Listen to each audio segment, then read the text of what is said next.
Hi friends, welcome you all to my channel. Today's topic is RCC design. Let's start. The advantage of reinforced concrete is due to monolithic character, fire resisting and durability, economy because of less maintenance cost, molding in any desired shape, all the above. For RCC structure, we know that RCC structure monolithic character and fire resisting and durability properties, and this is economy because other than steel structure and molding in any desired shape. So here all options are correct. Right answer D. Next, in a singly reinforced beam, compression is borne entirely by concrete. Steel possesses initial stress when embedded in concrete. Plane section transfers to the central line of the beam before bending, remain plane after bending. Elastic modulus of concrete and steel have different value within the limits of deformation of the beam. None of this. In a singly reinforced beam, we know that for assumption of singly reinforced beam, plane section transfers to the central line of the beam before bending, remains plane after bending. So right answer is C. Question number 3. In a singly reinforced beam, the effective depth is measured from the compression edge to tensile edge, tensile reinforcement, neutral axis of the beam, longitudinal axis.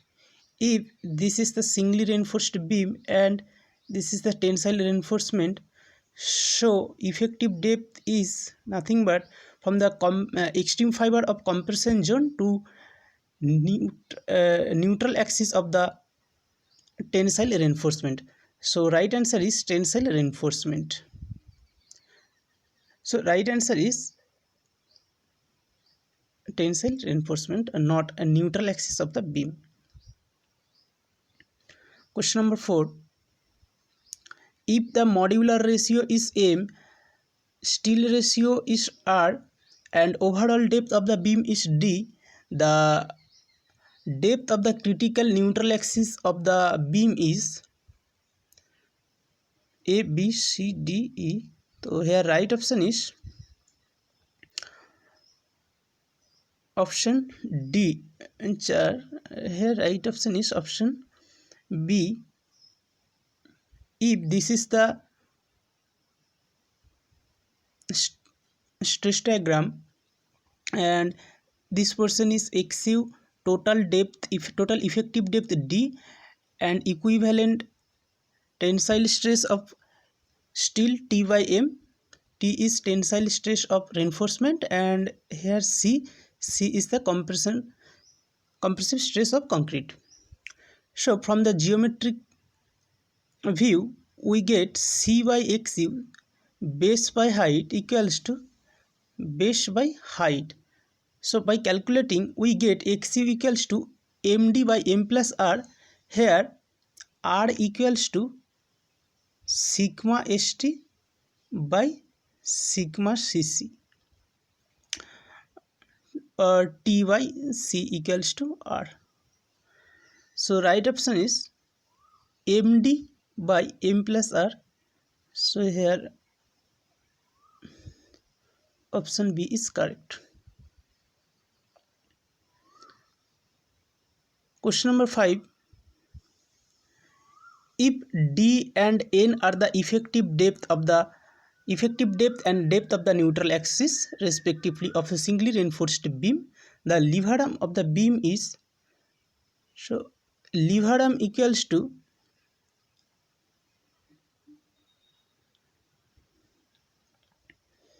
if this is the beam section, cross section, and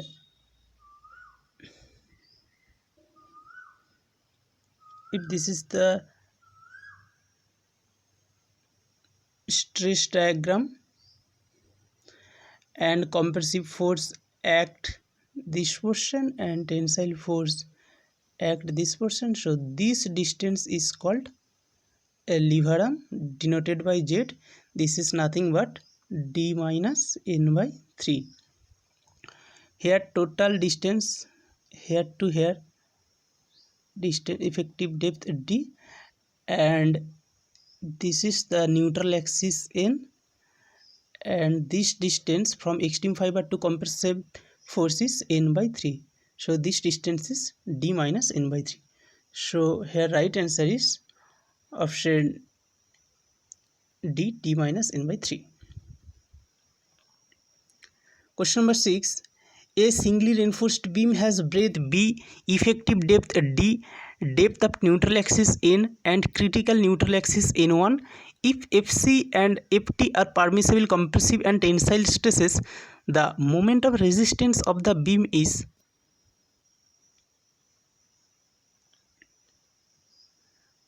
Moment of resistance we know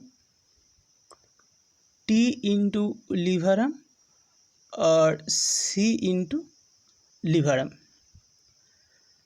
Lever arm equals to d minus n by 3, and for tension zone moment of resistance equals to T equals to AST into sigma ST. So AT into FT, this is T, and Z equals to d minus n by 3. So option B is correct. And for compressive zone, for compression zone, moment of resistance equals to C into Z.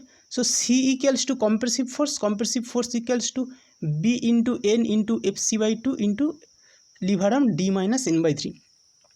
If we modified this equation, we get this. So option A, B and C all of the correct. So here right answer is option D, all the above.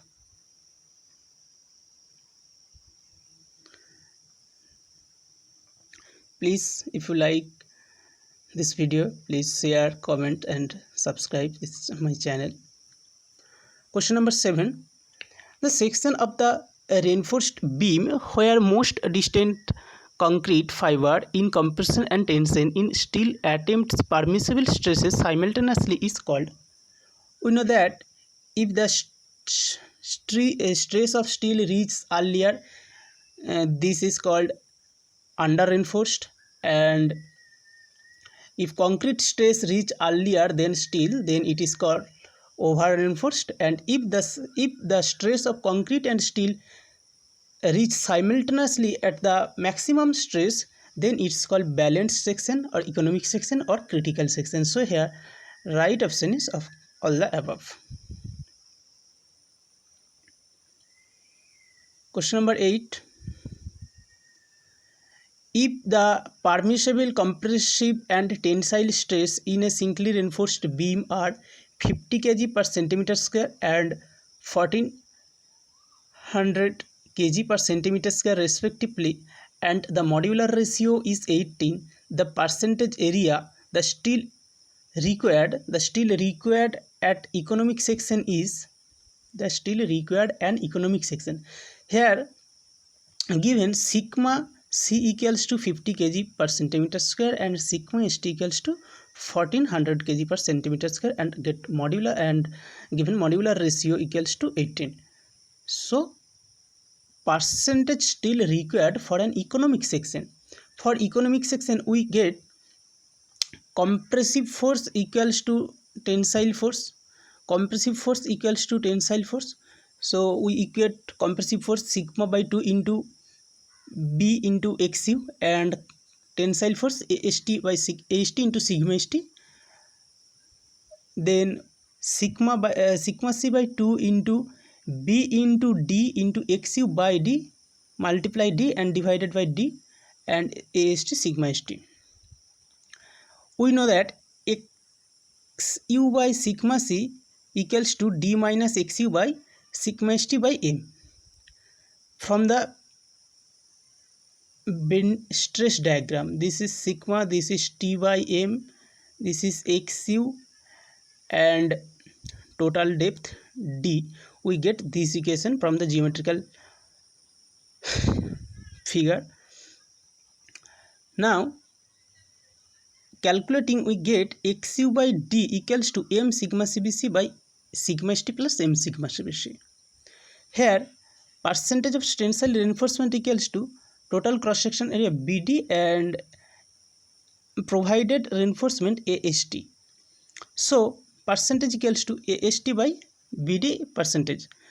So AST by BD equals to half into from this equation we get this, and putting the value we get AST by BD percentage equals to 0.698 percentage. So here right answer is option C, 0.696 percentage. Question number 9. In a singly reinforced beam, if the permissible stresses in concrete reach earlier than in steel beam, section is called. Here this question we discussed earlier. In a singly reinforced beam, if permissible stresses in concrete reach earlier than steel, this is called under reinforced.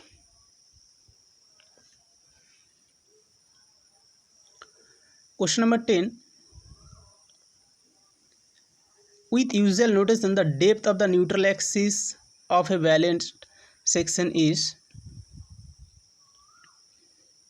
Here what is the right answer? A, B, C, D.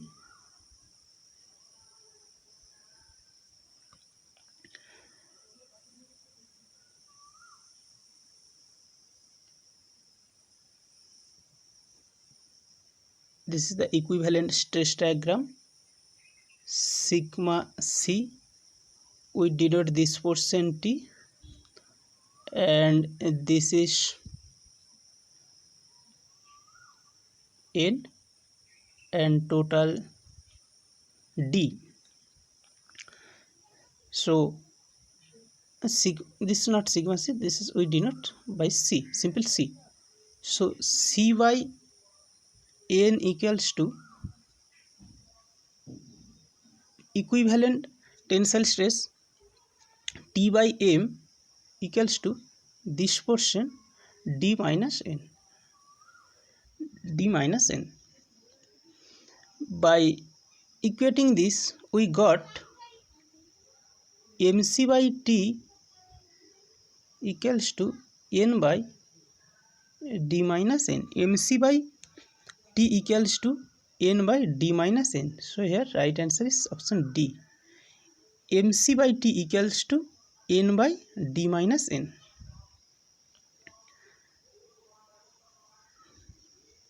Question number 11. As the percentage of steel increases, depth of neutral axis decrease, depth of neutral axis increase, lever arm increase, lever arm decrease.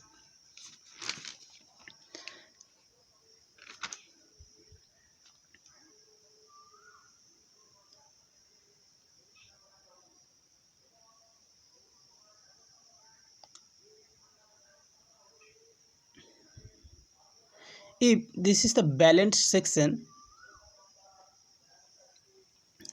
as the percentage of steel increases,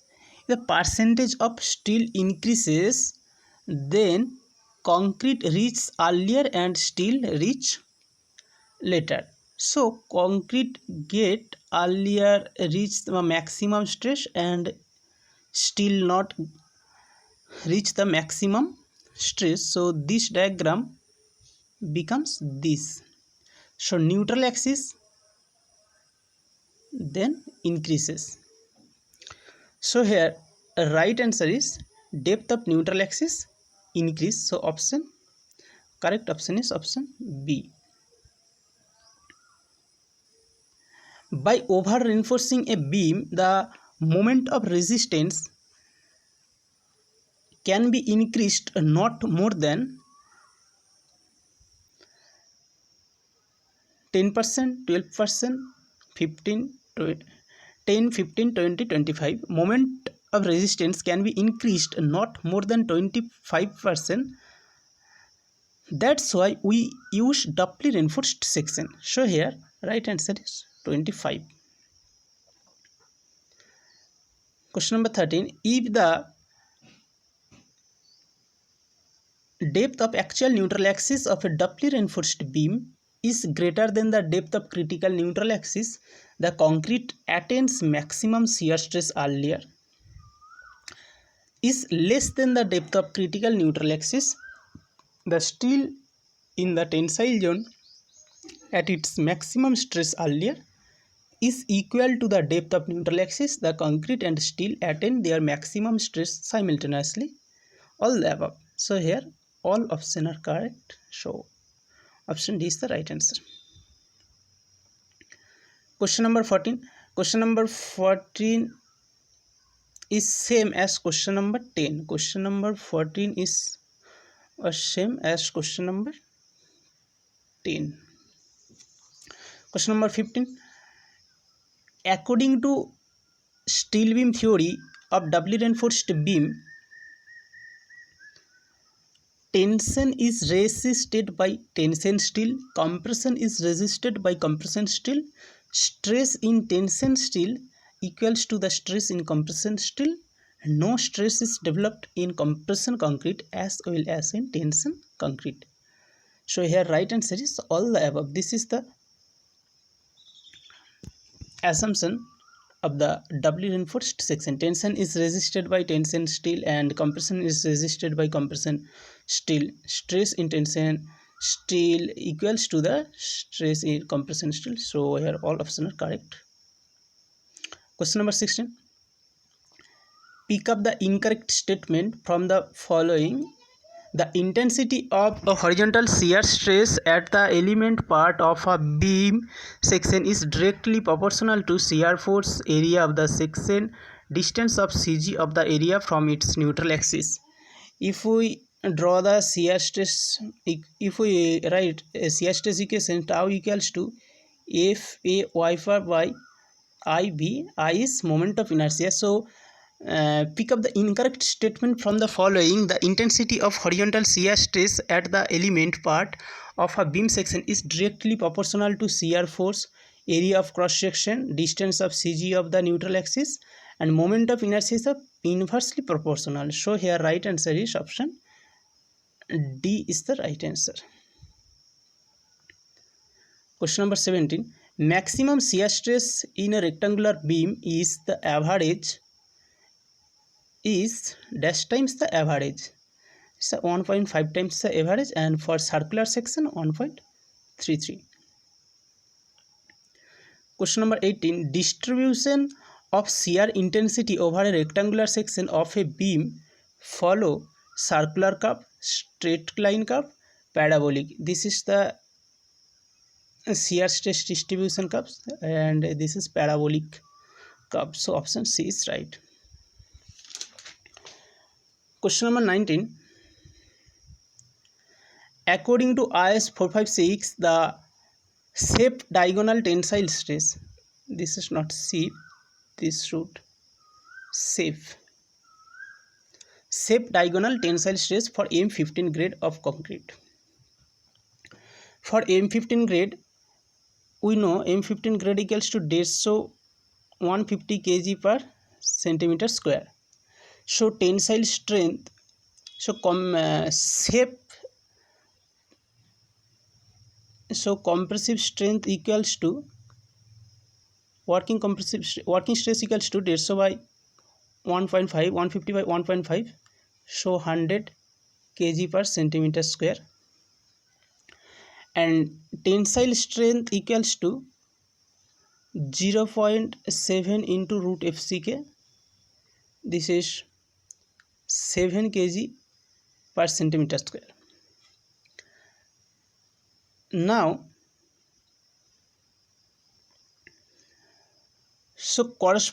now diagonal shear failure exists at 45 degree angle to the neutral axis line. So corresponding diagonal strength equals to tensile strength into longitudinal tensile strength into cos 45. So 7 into cos 45 equals to 4.95. This is 5 kg per centimeter square. Or we get it by for M15 grade concrete, 15 by factor of safety 3 got 5. So Right answer here, right answer is option A. Question number 20.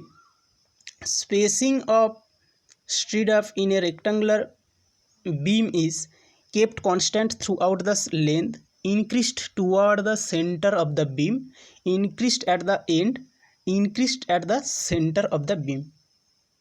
If this is the beam, simply supported beam, and here the support, we know that shear stress is increased at support. So in support, diagonal reinforcement spacing is minimum, and for center spacing is maximum.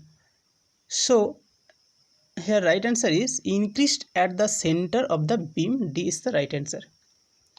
Thank you for watching.